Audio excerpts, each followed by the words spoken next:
Video ছাড়লে যদি for ইউতে চলে যেত, তাহলে কন্টেন্ট ক্রিয়েটররা 7 মাসে কোটিপতি হয়ে যেত।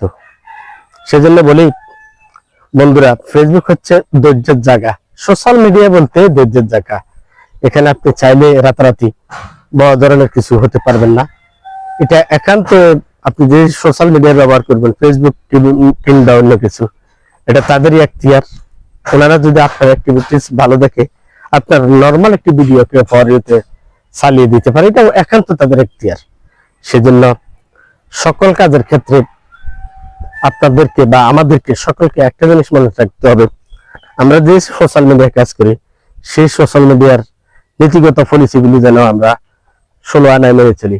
তাহলে আমরা যদি সোশ্যাল মিডিয়ার বা ফেসবুকের অ্যাক্টিভিটিস নিয়ম মেনে চলতে পারি, তাদের নিয়মের প্রতি বা তাদের পলিসির প্রতি যদি মনোযোগী হতে পারি, সেখানে আমরা যদি তাদের দৃষ্টি আকর্ষণ করতে পারি একজন ভালো কন্টেন্ট ক্রিয়েটর হিসেবে, তাহলে সম্ভব আমরা সহসা সফলতা পাওয়ার বা আমাদের ভিডিওগুলোতে সাজেস্ট ফর ইউতে চলার।